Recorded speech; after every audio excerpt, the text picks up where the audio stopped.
there, my name is Lily Green. And I'm Darcy Lewis, and this is The Politics Hydra. Here at this podcast, we see similarities between Heracles' trials and the American political complex. Whenever you attempt to unpack one issue, two more grow in its place. And since Heracles was busy, you've got us. We slay this Hydra not for glory, but for the sake of exploration and further academic inquiry. Here we believe American politics are complex, multifaceted, and worth exploring. Throughout this multi-part series, we will attempt to identify, define, dissect, and discuss facets of American politics that we find pressing and current. Lily, how's your week been? It's been really busy, I'd say. Just got back from a field trip, pretty topical field trip, I say. Really? Yeah, for my African American Studies class, we went to the Voting Rights Museum Really? in Selma, You don't Montgomery. say. Yeah, I know. It's like the first time you're hearing this. But that was a pretty awesome experience, especially to happen, in light of this podcast happening this week, which is going to be about Our voting suppression podcast. So yeah. voting rights, voter suppression. So that was pretty. But you also had a rather interesting week. Yeah, I got to spend about a week in our nation's capital, and I got to look at some schools and partake in the cuisine and stuff. And so it felt really good to be able to be in such the atmosphere is very different there. Like you can feel like important things are constantly happening around you. And that has really helped with putting this podcast together a little bit. First and foremost, Lily, do you vote? Yes, I do. You do? Mhm. Have you figured out how to vote in Alabama despite your... Absentee voting. Yeah, that's been really crazy. So as I've said in other podcasts, a military family, so we've done a lot of absentee voting. So throughout my life, I've watched, my dad or my mom fill out these giant packets of paperwork, and I never really got it. I guess I never really looked into it. And then the first year that I came to school, I had to vote absentee, and that was so stressful because the printers wouldn't work and they would cut off things the wrong, and you can't send in ballots that aren't perfectly on the sheet and all these things. They actually didn't take my first one. Luckily, I had done it so early because I was so excited to vote absentee that I got to redo it, but it was a lot of work. And in fact, this last year I stayed just long enough to vote in the Arkansas runoffs. It was beginning of August, so that I wouldn't have to do absentee ballot stuff. And then this November, Cole and I are just gonna, my boyfriend, are just going to get in the car and drive 7 hours to avoid that process. It's a pain. 7-hour drive. All right. Gotta do what you gotta do. I Sarah approve your Huckabee's running this year. I gotta put in that vote for Chris Jones. I got any Arkansas voters out there? Please Arkansas vote. represent. Yeah. Okay, so Do you? yeah, of course I vote. That leads me into a question I'll ask you in a second, but I'll answer my own question first. Yeah. My kind of experience with voting has been, it's always been looked at as kind of a privilege in my family. Mm-hmm. So you have the knowledge and background that people were willing to die, so I'm able to do this. I'm able to participate in this democratic process due to the countless hours and struggles of people that came before me.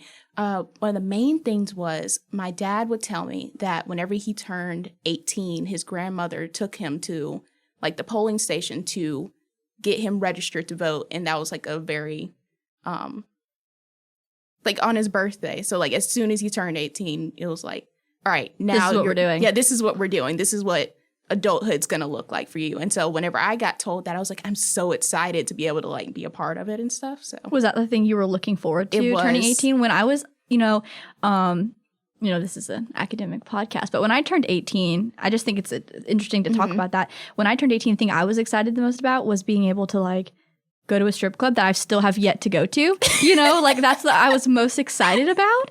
And that's, I was I get to vote. Yeah, that's cool. But also, I can get into. I can get into these places, and I've yet to go. I probably won't ever, but that's what I was most excited about. But I think the main thing is both of us as people, we're trying to get to the polls. So I think that you didn't catch it. It's fine.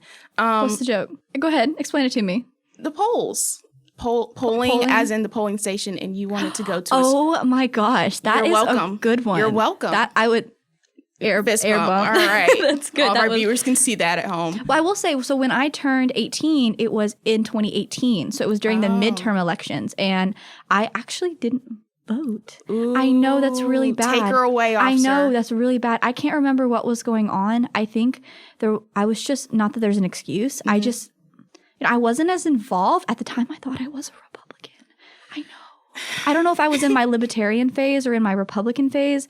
The Republican phase wasn't real. There was just this boy that I liked, and I was still not like a real human being with like a conscience. So religiously, we're willing to sell ourselves out for money, and we're willing to change our political parties based off of romantic partners. Am I getting that right?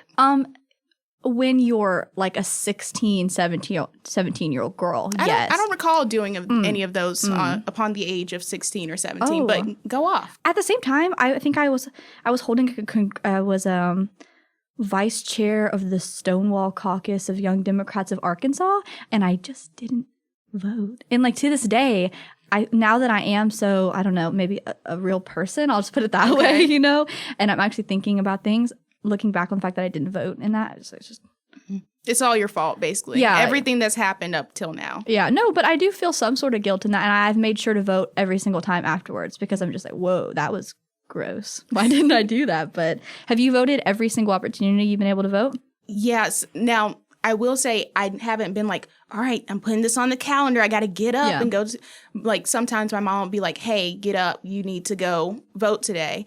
And I'll be like, okay, I'm going to get up and go. And then she'd be like, no, change clothes. You have to look presentable. Really? Yeah, because that's kind of part of it, too. If you look kind of weird, then you have to... It's a lot of being Black is playing the part, you know? Okay. And so you have to continually portray the respectable Negro kind of thing. Okay. And so that was just part of it. So I had to get up, change, look presentable, and went and get myself. But mostly the reason she was like adamant about getting me up is because like if you don't vote in every election, they might take your name off the roster whenever it comes for like the presidential election and stuff. I didn't know they did that. Yeah, so that's why you need to be continuous about it. That's insane. For viewers at home, my mouth is actually, jaw is on the floor. I've never heard about that. Yeah. Is that an Alabama thing or is that in general? I am not entirely sure. That is crazy. Okay, I'm going to have to look into that. That's insane. Okay, I probably should have, now that I'm saying this, I probably should have it just gave came that up. Its own little section too. But your family obviously knew that, and so they were pushing you to go out and vote because you might, it would because whenever it matters, yeah, because like especially with like small elections, like those are way more important than we actually treat them to be. Yeah, and we're gonna get to that later on. But it was like one of those small elections for like my city and county kind of thing. So like if you're not continually participating, they'll take you off. Yeah. Wow, interesting. But you talked about having to get up and get dressed. And, and we actually, that's something, we didn't really talk about it on the field trip. That's a whole nother thing. But, you know, and I had never been to the Selma Voting Rights Museum. You know, I'm from Little Rock, Arkansas. So I've been to Little Rock 9. You know, my mom loves museums. I was told from, you know, a young age, read every single plaque in the museums, you know, that kind of kid. And something I realized in like the pictures from the Selma to Montgomery marches was that everybody was in like suits and like really nice outfits. And I had seen those photos before, but I guess I'd never really connected why. It wasn't until actually one of the leaders, and I wish I could remember his name, who actually marched in Bloody Sunday and on the Selma to Montgomery march. He said that like his mom said the same thing, like get up and put on your church clothes to go march for this because you don't want to look out of like place. Yeah. And that was... Yeah. So even to this day, that idea is still, wow. Yeah, don't pay too much attention to my wardrobe from now on. It has nothing to do with that trauma. So let's go. Right, okay. Anyway, moving on. But yeah, our main concern for today's podcast is voter suppression and voting rights. Okay. So in order to get into that, we're going into the Wayback Machine, and we're going to talk about kind of, just woo. We're going to get into what a democracy is in the first place. Okay. So we're looking at 508, 507 BC in Athens. We're seeing where the first democracy is kind of taking place. The word democracy is made up of two Greek words, which is demos, meaning people, and rule, kairos. I do not speak Greek. Cool. It sounds nice. I don't know any better. Good job. Thank you. Sorry to my Greek audience. basically meaning it's a government ruled by the people. Okay. And so the characteristic we're most familiar with in the U.S. is the presence of like majority voting and stuff. And so like in Athens, all adult Athenian men, men that weren't slaves, took part in government. And that was about like 500 citizens were required to serve in the government for a year. So 500 of y'all get picked and... By the government? They were just handpicked? Kind of. Okay. It's almost randomized a little bit, Okay. but like it's your turn to serve, basically. Like jury duty in a way? Like jury Okay. duty. Yeah, exactly.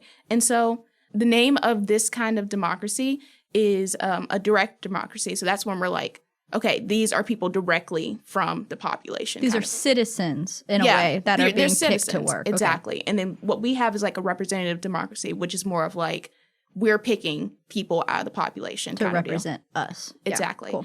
And so the big thing about democracy is like the evolution of who we consider citizens in a society. So like, as I said before, Athenian men were the only ones considered as citizens. So we have women, we have kids, we have outsiders, we have enslaved people. So those people aren't involved in the democratic process because they're not considered citizens. The same thing is kind of happening with the U.S. of who we really value as citizens and who we really see as citizens. And so as history progresses, we end up adding more people. You use the term value and see citizens. Is there a distinction between the two? Like, I would believe so. So whenever we first started whenever we first started to get the idea like we're going to be an independent sovereign state kind of thing, the people, the founders were prioritizing to be able to vote were white men with property, excluding white men without property. Okay. So white men were still seen as citizens during that time, but they weren't really being valued as being necessary to the democratic process kind of deal. And others were just quite literally not being seen in the process. Legit citizens. Okay. So we are never going to get through a podcast without me talking about the founders, and I refuse to apologize for it. Pop off, Queen. Yeah. We're going to start with a quote by James Madison, and I'm going to ask Lily to read it for us. I feel the quote gives us a perfect explanation of kind of the attitudes we have at the building of this country. And so I feel like this is a very good starting off point. The right of suffrage is a fundamental article in Republican constitutions. The regulation of it is, at the same time, a task of particular delicacy. Allow the right to vote exclusively to property owners, and the rights of the person may be oppressed. Extend it equally to all, and the rights of property owners may be overruled by a majority without property. So this quote is from our boy, James Madison. Our boy? Our boy. Is he our boy? He's not. All right, home dog. Okay. Our home dog. Our home slice? Yeah. Our home slice, James Madison. Essentially, what are you seeing him saying in this? Kind of exactly what you just said about that it was the right to vote was kind of like a VIP club. Mm-hmm. And the way you get into that club was being able to own property. Well, not only being white, but also, not that they say that, but they're saying property ownership, which you could only do if you were white at that time. And a man. Yeah, and a man, right? You had to have that kind of ticket, golden ticket to get in to be able to vote. And without it, you just simply wouldn't have membership. Yeah. And one of the main reasons I wanted to have this quote present in this conversation is this kind of really clear presence of fear in his like rhetoric. So like, oh yeah, I just got that. Extend it to equally to all, and the rights of property owners may be overruled. So quite literally, if we give all these other poor people the right to vote, they're gonna be the majority. I just got that. Got it. That's an interesting quote. Yeah, isn't it? Because like, this doesn't stop here, you know? Like eventually when we do give white men the right to vote in 1856, which is a bit of a ways if you really think about it. It's just this overlapping fear of us versus them situation. We have a democracy and we value a democracy, but like I'd rather be comfortable and I'd rather be surrounded by those like me than be overruled by some kind of outside entity. Well, the poor people have different goals and different needs than the rich people do. So, of course, if you have a majority of the poor people, the policies and the government that you're building at the time are not going to reflect it for the ones who, air quote, matter, you know, in that situation. And I think this can be applied to today as well. And I'm sure I'm jumping forward a little bit here. But as we started giving out more golden tickets, more VIP access to other groups, specifically to minority groups, this white population of people are starting to not trust quite literally yes. is that they're not trusting the system in which they built because it's no longer protecting only them. Exactly. I wanted to focus on how our idea of this reemergence of worry for voter fraud and inconsistent elections, I feel like the majority of those that are upset by these kind of ideas right now Ideas being those like a greater mistrust in the government as a result of democratic processes removing happening. obstacles to voting on the Democratic side. Yeah. It is very telling that certain people are more willing to speak out on injustice. Because, like, here's the thing. There is stuff wrong with our voting system. Right now, we're talking about, like, the Electoral College, even though I didn't say it by name. Right. But what this quote is from is, like, we're constructing the Electoral College to be able to be a system of elites choosing the president, right? The thing is, the system has always been corrupt. You just haven't been listening. You just have been benefiting from it up until now. Right. Now it's a problem. Ultimately, the Constitution left voting up to states, and the continued evidence of this is the utilization of the Electoral College in the present day. Basically, it's an indirect, well, like I said earlier, a system of elites and indirect election. Mostly, it was born out of the worry that larger states would be solely responsible for picking the president, which is reasonable. Ultimately, the Constitution left voting up to the states, and the continued evidence of this is the utilization of the Electoral College in the present day. Like you said. I said earlier. The Electoral College kind of is, as I said earlier, an indirect way of electing the president outside of the populace. We still have the popular vote, and it's very important, as we've seen in the last couple of years. But the Electoral College is kind of the setup that the founders have made in order to almost reduce and negate a large portion of votes and opinions in a way. I see what you're saying. Yeah. The reason I say that mostly is most states currently adopt a winner-take-all system. Right. So, like, whatever amount of majority there is in the Electoral College electors, we just take their word for it. Right. So even if it was like 4-5, it's close, and it shows that, like, okay, close to half of the state wants this person, and a little bit more than half wants this person. But instead of doing proportional, like other countries do, it's just, well, you win. Who cares about this fifth of a population? Legit. Right. Okay. So we're going to play a game now. Oh, no. Yay, games. Oh, goodness. So the name of this game is How Long Did It Take the Government to Let This Group of People Vote? It's going to be a series of little U.S. history. Oh, my gosh. I hope Dr. Habel's not listening to this. Did you take U.S. history? Well, I actually didn't have to take U.S. history in high school because I did international baccalaureate program, blah, blah, blah, but that means I don't get it. The closest thing I've gotten to U.S. history was Dr. Habel's PSC. So you didn't take it in college? No. Okay, me neither. Okay, well, cool. I already had the credits. Oh, okay. Talk about high standards. Anyway. Sorry, it's my dual enrollment talking. My college education in high school. All right, quiz me. All right, great. So, Lily, what does the 15th Amendment do? 13th, 14th, 15th. Okay. Did the 15th Amendment just say that you can't tell people they can't vote based off their race? Ding, ding, ding, ding. Heck yeah. One down. All right. Next one. Women won the right to vote in 1920 with the 19th Amendment. What state allowed women to vote first prior to the amendment? Okay. It's okay. You only have 50 choices. Let me think of Mary Poppins. Mary Poppins, where's that come Yeah, from? You never seen Mary Poppins? I've seen Mary Poppins, There's like but this what? whole section of like the suffrage movement, and In the original? yeah.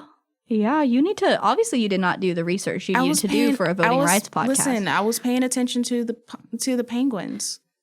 Okay, either way, it doesn't matter because I have no idea. Let me just say, good old Cali. Good old Cali. All right. Wyoming. What? Yeah, and They have people there. well, it makes sense because it's out in the West, and the West is majority like no one, Okay, and then you have them literally shipping women over there because because there's no women over there because they need women. because they need women. So they shipped women there. not against their will. Like I mean, it's America. it's America, but like the West was almost completely People occupied were by people migrating that that way. already Okay. lived there Okay, and white men that decided to settle. Wyoming. Okay, good job, Wyoming. Yeah, Yay. so we got that in 1890. True or false? Oh, what? women were able to vote in 1890 in Wyoming. This is what the internet That's says. crazy. Okay, cool beans. Yeah. More you know. True or false question. American indigenous people were given American citizenship and the right to vote simultaneously. False. A little bit quick. Yeah, that's true. Well, yes, your false is true. So we had the Indian Citizen Act in 1924, Right. and that gave full citizenship, but voting rights would have to be fought on like a state by state basis, Right. and we weren't going to get that for another like 40 years kind of deal. And remind me, that's what happened. So we had the 13th and 14th and 15th. Mm-hmm. Citizenship and voting rights were separate because, right? For The big thing is you can't, with the 15th, you can't deny someone based on race, was it just race? but you can do it, just race. Okay. And then 19th is gender. Oh, okay. But the thing is, you can do other things. You can do literacy tests. You can do poll Jim Crow taxes. stuff, yeah. Jim Crow stuff, you know? All right. Let's see. Next question. We were allowed the right to vote at the age of 18 due to the protest regarding what American war?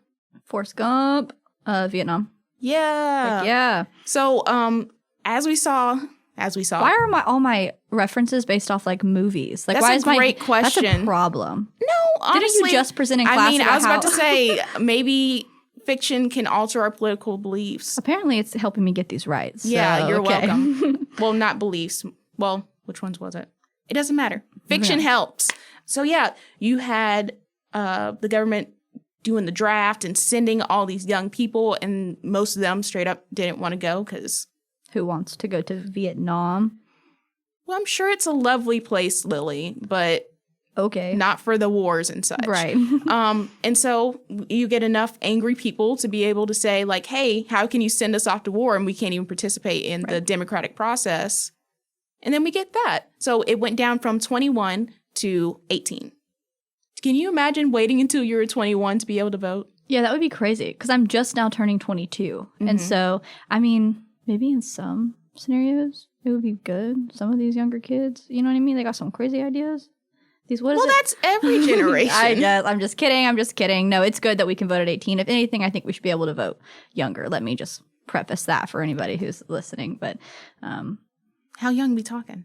I think like 16. 16? I think if you can drop out of school, if you can become like emancipated rather easily, you know, if you can be paying your own bills, like I think kids are maturing way faster than they used to because the world is hard, you know, and I think that there are a lot of kids out there who are not making political decisions based off the boys that they like in school, and they should and they should be given a voice, you know, because the people like me, if I had been given the option, I probably would have voted, but it probably wouldn't have been as informed. And there's a lot of people out there that I think deserve that right. Just because you're younger doesn't mean you don't get a say in the creating of the country you're going to live in for the next 70 years. You know what I mean? But 70 is pushing it.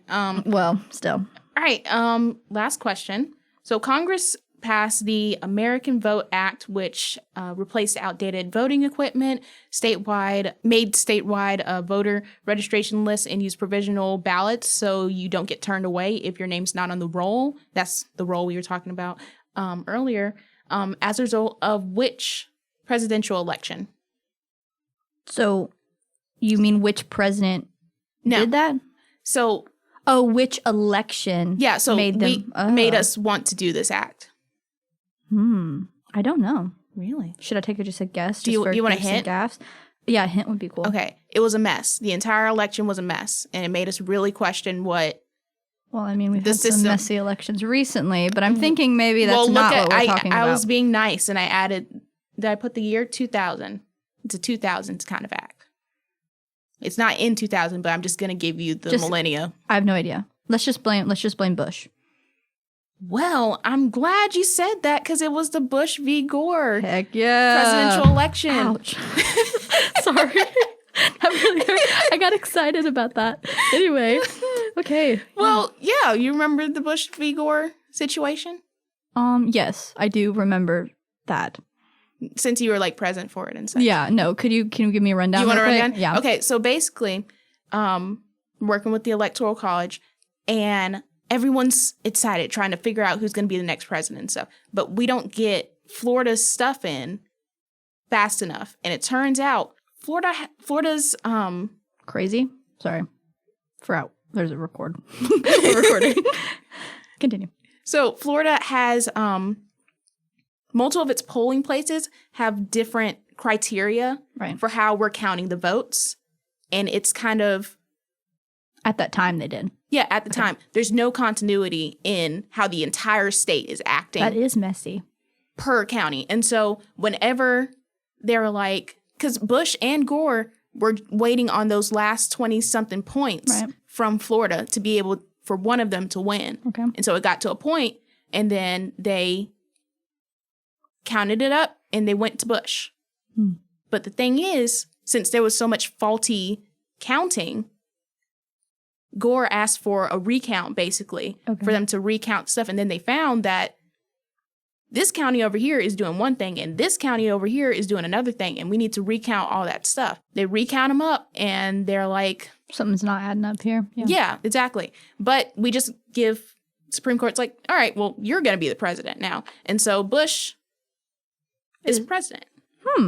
I remember... Do we like Al Gore? I feel like we do, right? I don't know. He's a Democrat, but I don't... Well, automatically. Is he a Democrat, or is he like a Joe Biden Democrat? I think he's like more of a Democrat than Joe Biden is. I think we should respect people's political identities, Lily. Okay. Whatever. Okay, so we kind of like him then? I don't know. Okay, I remember he was big on the environment, right? I remember I watched a TED Talk for somebody's class that he gave or something. Anyway. Yeah. Okay, cool. Good. So, yay. Okay, so I did not pass that quiz. What did I get? 3 right? 3 out of 5? I'll be honest, my dude, I wasn't counting. Okay, I was so excited about the history. I really care about tests, as you can tell. I think I made a 3 out of 5. Well, here's the thing. Your prize is the knowledge that your government so far has thrived on the disenfranchisement of these groups. Yay! Ooh. You don't got a dum-dum or anything? Nope. This is your prize. Okay. So, Lily, don't you love it when your home state is like historically significant for Supreme Court cases? Not if I live in the South. Well, you do. So, wait, was Arkansas a part of the Confederacy? Yeah. Okay, just making sure. I'm just making sure. It just feels so far away. That doesn't stop it from... It's in the South. Yeah. Anyways, so our starting point for all our current problems with this resurgence of voter suppression is Shelby County versus Holder, which is a case which removed the pre-clearance requirement from the Voting Rights Act. So we're going to move backwards in time again. I know, don't get seasick. It's fine. So we have the Voting Rights Act, and basically that allows everyone to be able to vote, and it keeps discrimination unconstitutional, gets rid of systematic deterrents to voting, and the act would continually need to be expanded to provide like protection for languages, for language minorities. So like you have to have a Spanish ballot and stuff to make sure people can actually understand what stuff is saying. And then other additions included helping those with like disabilities and being able to help them get their vote to the polls. Oh, like what? I think I remember learning in class that also did that apply to making sure that polling places had accessible ramps, or was that That was feel a like- Bush thing, wasn't it? I feel like that's a part of the Disability Act because every public place needs to have those Oh, things. okay. I feel like, okay. Anyway, side So, note. yeah. So back to the pre-clearance section. This decision had a 5-4 decision, which removed the integral part of what made the act so successful. So basically, they brought it to court and they're saying, our problem is Section 4 and Section 5 of the Voting Rights Act.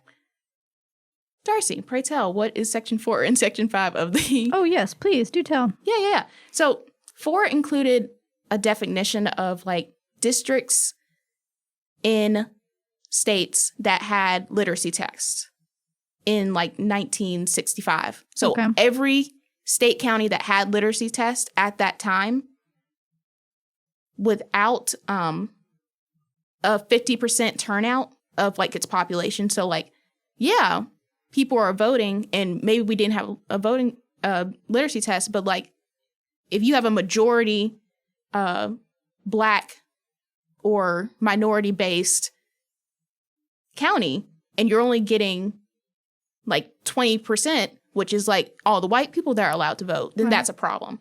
And so basically everybody that fits these requirements has to get pre-clearance.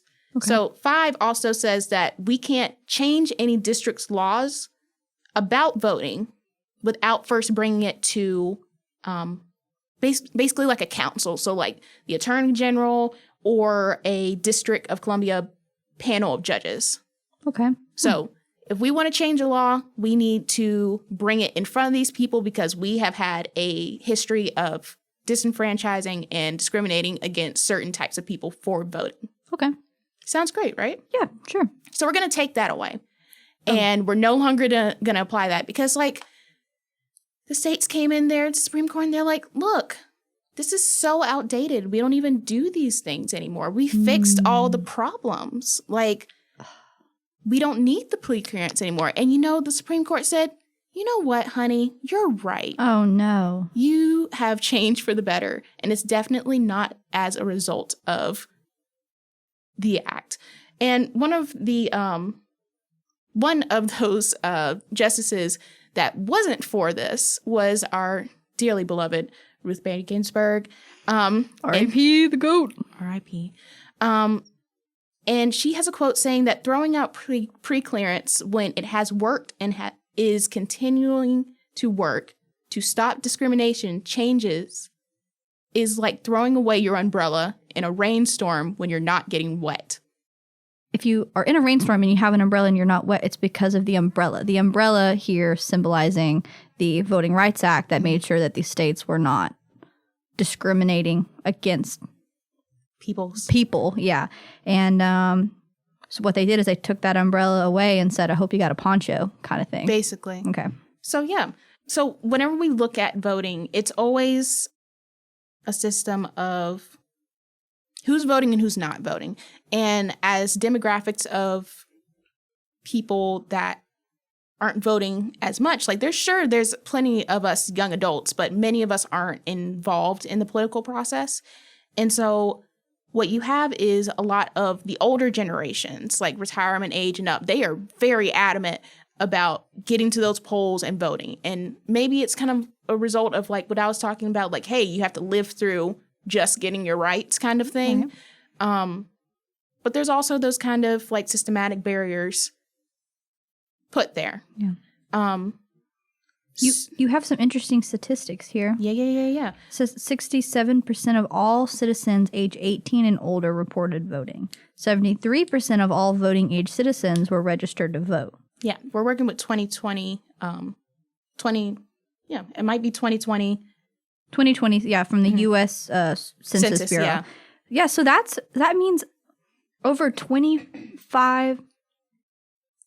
So that means over 25% of the voting age citizens are just not registered to vote. Now, I would question who all they're including in that. You know, there's been a lot of talk about whether or not,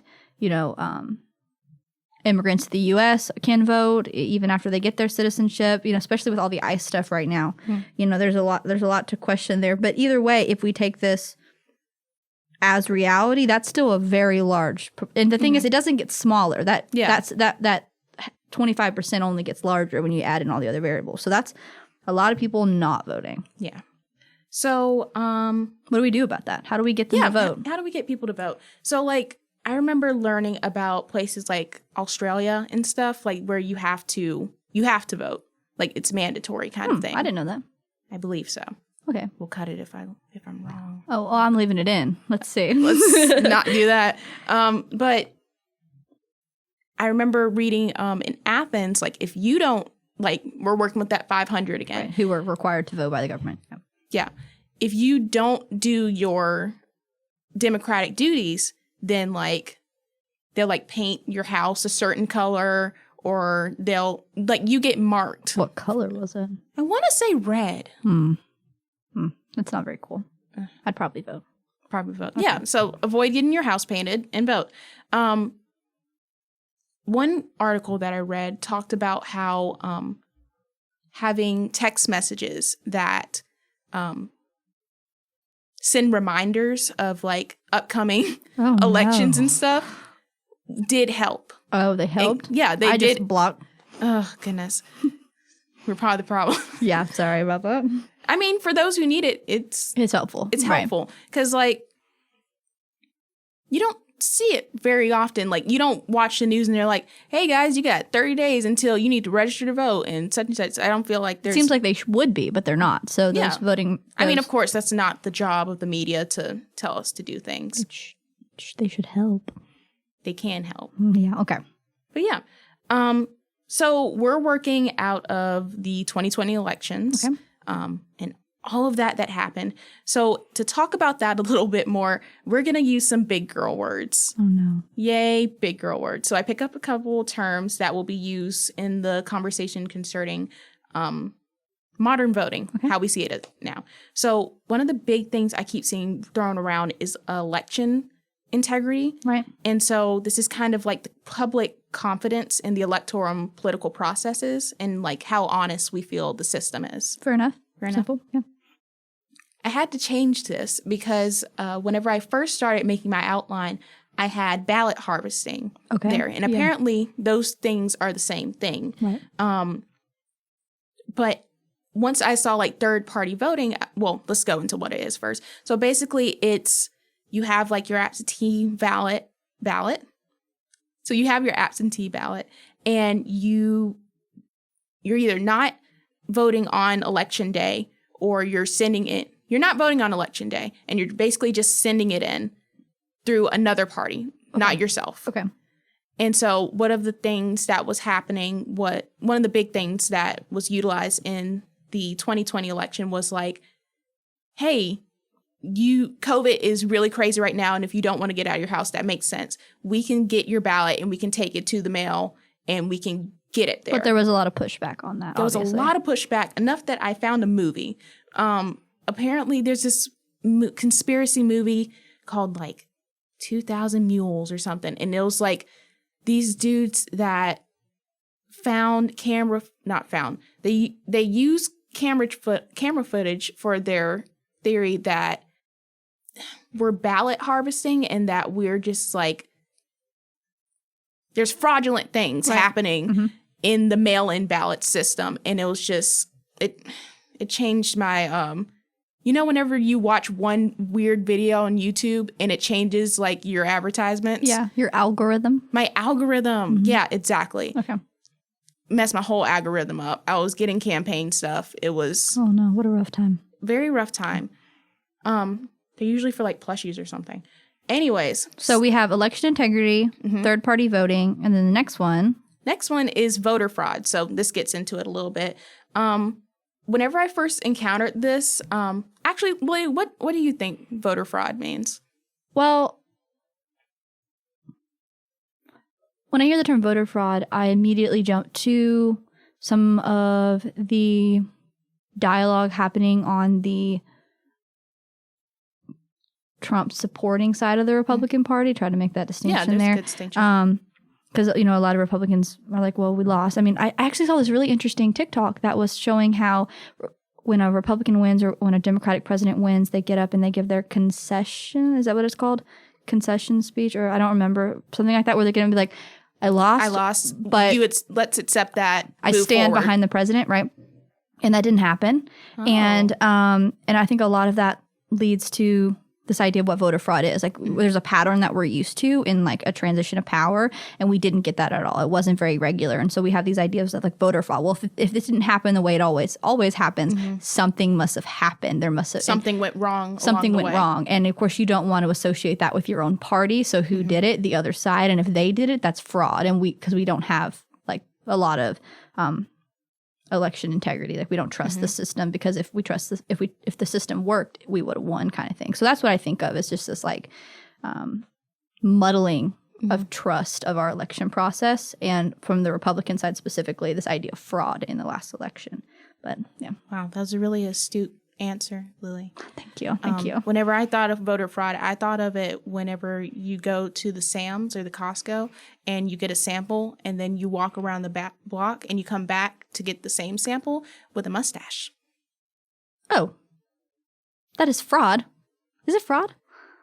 No, but I was imagining that whenever people were saying voter fraud, there was like someone coming in with like a hoodie or something with like a different ID and being like, I would like to vote, please. Like, okay, yeah, like somebody, I am this person. Or specifically, I think of all the people saying that there were dead people voting absentee. Yeah. That's another thing I think of. I don't necessarily think of mustaches, but in the same way, like you're voting as somebody else or voting multiple times in the name of somebody else. Yeah. But yeah.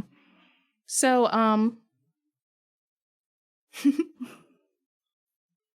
what do you want to move into?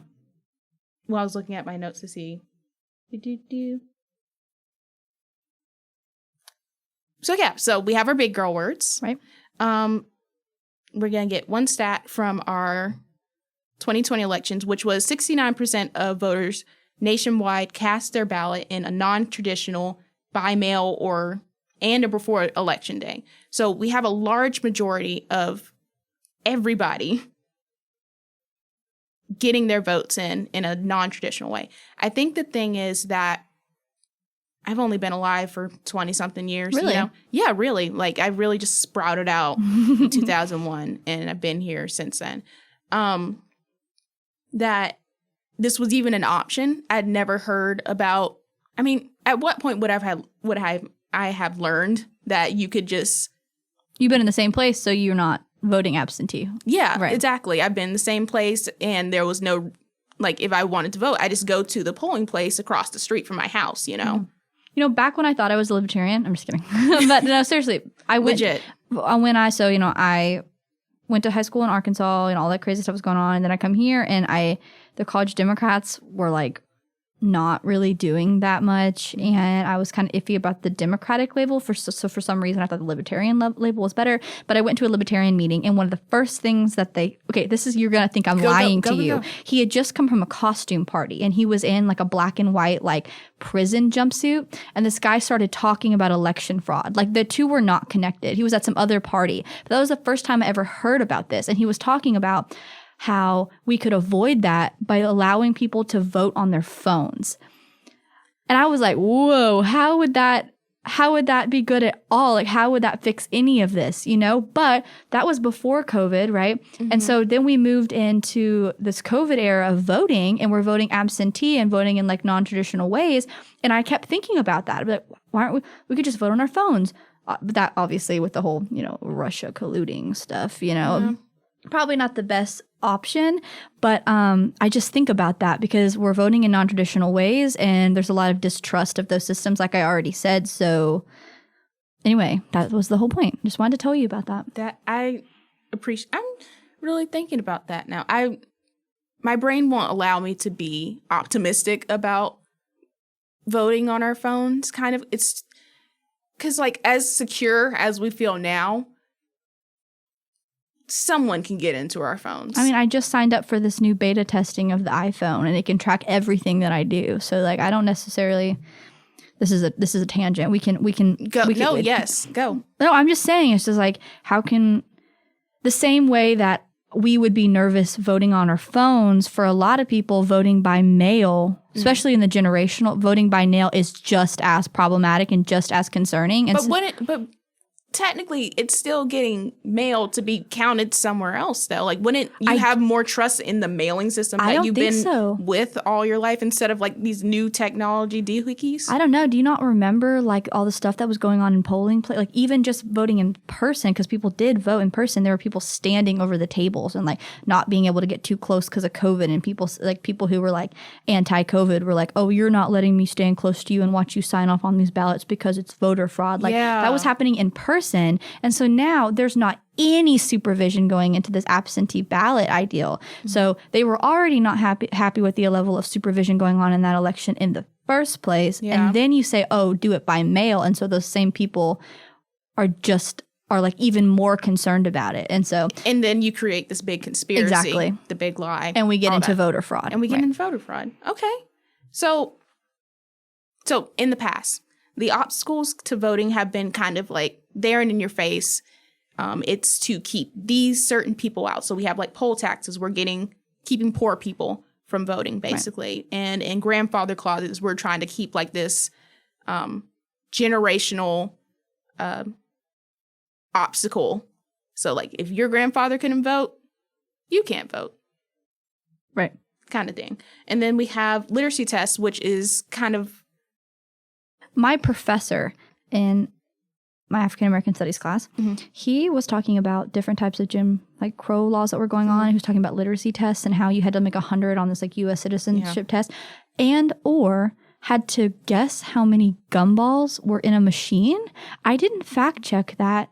I guess my credibility for that statement is my professor. Mm-hmm. That's your ethos there. Yeah. But just... that is another, like we talk about literacy tests, we talk about like having to prove IDs, we talk about all these other things, but like some of them, there just wasn't, if that is true, they're just simply, people did not care enough, whoever was in charge of, they were just like, oh, we don't want them to vote anyway. You know, it wasn't even this like. Well, it's like almost, okay, so the way I remember it is they let us watch the Rosa Parks story movie, right. Mm-hmm. And it was showing her like going to try and vote and stuff, and like she was going like every day, and the dude was like, you're not reading good enough, or like, and it was just like so like, I don't know, my brain and my experience with that movie makes me always think it's always like this kind of malicious kind of like, you're not reading well enough, and that's just a result of like the education system kind of thing. Like if they're not getting... No one's getting the same education here. Like, we're segregating schools at this point, and there's a complete difference in funding that would prevent certain people from, like, my great-grandmother, she lived to be like 99 kind of deal. Holy mackerel. Alive. Wow. For a very long time. But the deal was, like, she only went to, like, second grade kind of deal. So, like, you have all these people with, like, below a high school diploma trying to read whenever you, like, if you're doing hard work all the time, you're not out there being a scholar needing to know how to read. And does that for some reason make them not eligible to vote? No, but it's just like that, just another way that these racist people could go, oh, here's an excuse for it, I guess. But just the gumball thing was, because in this section we're talking about like ID requirements, ballot boxes, issues, like prisoners' rights to vote, and we'll get into that a little bit, but like the gumball machine, like that's just so like, blatant. You're messing like, with me now. Yeah, exactly. It's just they just wanted to, I mean, all of them are terrible, but I just can't imagine going in and going, I want to vote, and there's not even a test. It's just like, good luck. You know, like you'd like to participate in the democratic process? This crazy insane thing. How many pinto beans are in this mason jar? Right, that's just ridiculous. But I'm looking at a state literacy test now, and it looks kind of wild a little bit, and it's like, draw a line around the number or letter of this sentence. Draw a line under the last word of this line. Cross out the longest word in this line. Yo, white people are so whack. Cross out the number necessary for making this number 1 million, and it's just like a 1 and a bunch of zeros. Oh, gosh. So this is from Louisiana. Of course. Don't of course them. Sorry.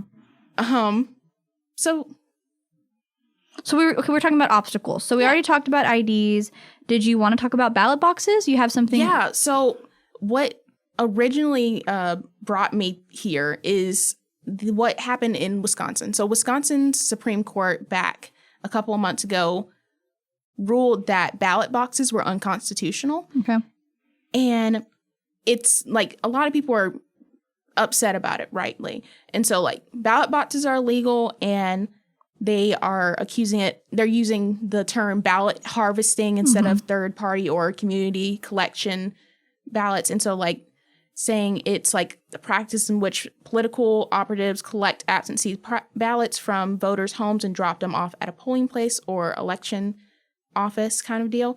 And so I have a quote here from one of the chairs of the Democratic Party of Wisconsin that states, we know this decision will impact people with disabilities, seniors, people living in rural communities, people with limited means, few transport options, and inflexible work schedules, who are disproportionately young people and people of color.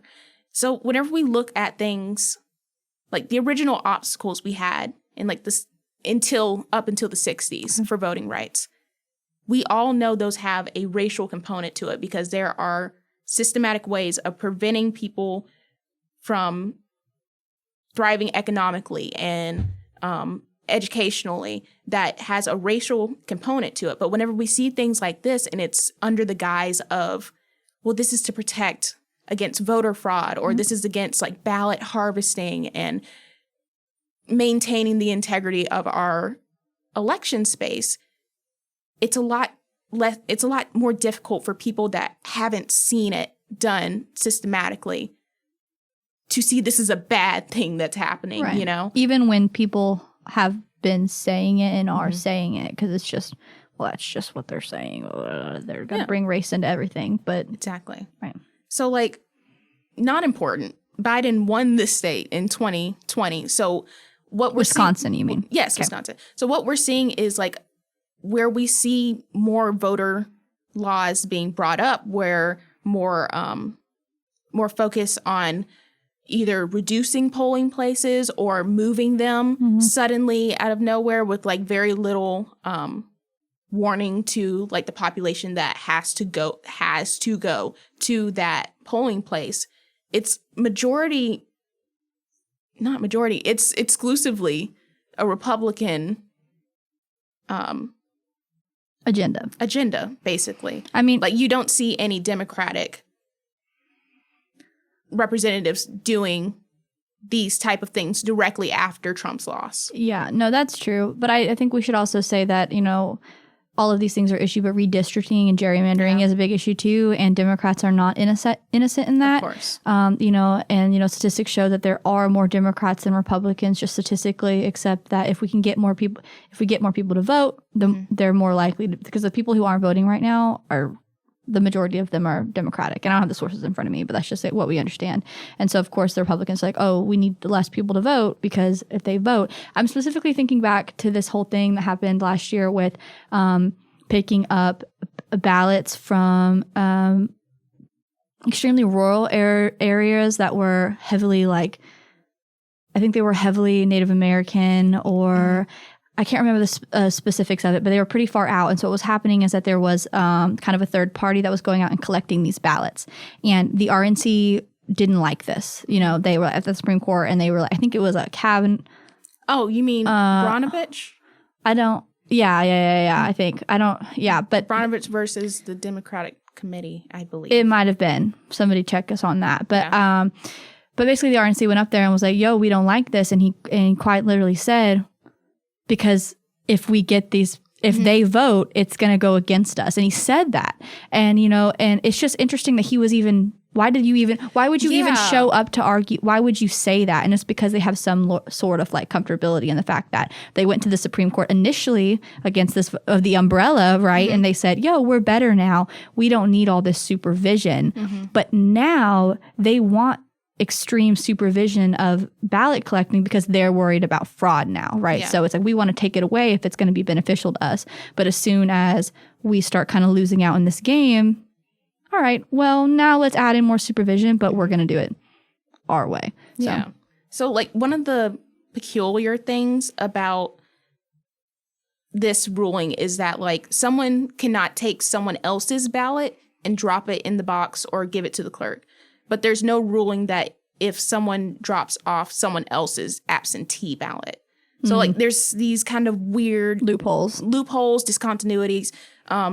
Largely there's been people in the disability community kind of upset with this. Right. Like because this has been like I said earlier, I haven't known about absentee ballots until like I needed them. Right. And so I'm starting to come to terms with this is a way for people that are disabled to be able to utilize the democratic process. And so like, I mean, I kind of feel bad that it took me a whole pandemic to figure out like the value of something like that, because it wasn't serving me up until then. Right. And so you have people who can't vote, or there's making hard, who can vote, who are have all these restrictions on them for voting, even if it's not, it's the new Jim Crow, right? But then we also have, 5.1 million people who just cannot vote specifically because they're in the prison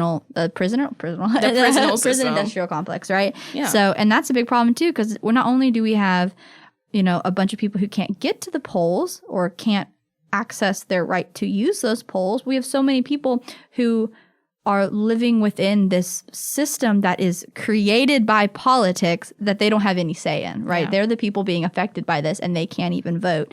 And, and that's a big issue. And a lot of these people are just, minor drug charges, people exactly. who, I mean, of course, recidivism rates are, insanely high for these people, but why? Well, Over policing. well, okay, yes. But also... But no, go ahead. Give your reason. No, but I'm just saying what we're talking about in Dr. Schultz's class right now is that there's a lot of like once you go to prison, you're set up to fail. And one of those things is not being able to vote. And being able to vote makes you feel like you are connected to the process. And if you've already been kind of ground up in that system for so long, and now you're being like excluded out and you don't get any say in it, why do you care? Exactly. Why, you don't feel as if you're even a part of that club anymore, because you're not. And so why do you care what the rules are? Of course you're going to go back, if you also bring in the fact that you can't vote, you can't get a job, you can't get financial aid, you can't do all these other things. And it's just kind of like the cherry on top to be like, you really don't mean anything to us anymore, other than a possibility to make more money off you when you come back to prison. So that's just a whole another thing. So there's a lot of obstacles, modern day obstacles to...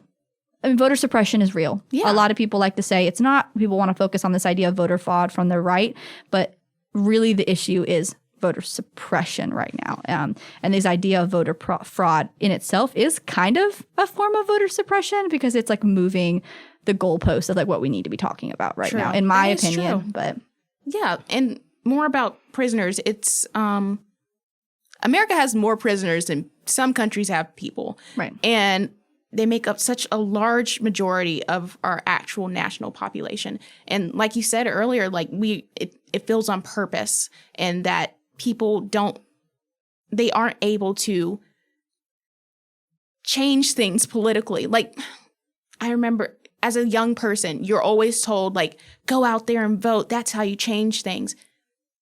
I'm old enough now. I know that's not completely true. right. But it does mean something. That's something I can do. Like political scientists, they especially love measuring political involvement. And the first thing they always go for is like, are you voting?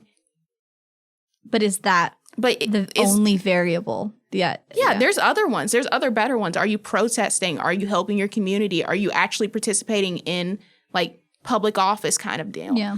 But that's always the first one we go to, because we're a democracy. That's what we think we're supposed to be doing.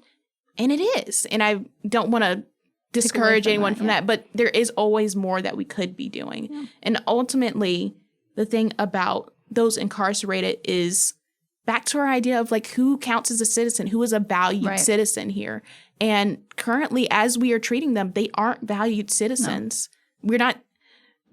We're going to get into this in a later episode, but the criminalization of certain races and groups makes it easier for us to be able to take away rights, because we are able to see them as less than human. And take away the most important role in the process. Yeah. Correct. We can see them as less than citizens. Yeah. And so this is all very strategic. But of course, you're here with us, so you don't have to be scared of it. You just know more now. Mm-hmm. when I make these critiques, it's not to rag on the progress that we made so far. We've gotten a bit of a ways away from where we started with the founders, Right. but I expect better for myself and for my fellow listeners, for a country that claims to be a democracy. A government or individual willing to inhibit the voice of the people is an enemy to democracy, and no action committed should come to pass without its opposition known. So I know the system is imposing and it might feel hopeless sometimes. I'm just one person, and I believe that's enough for something to change and for things to get better. We are individuals, but if we fight together and we fight for each other, I know better things, or God help us, good things will happen. And we're working on that, with the Political Science Club. Yeah. For anyone who doesn't know, Darcy and I are president and VP of Woo woo. the Political Science Club here on campus. It's kind of handed to us, but it's kind of become A year-long project, baby.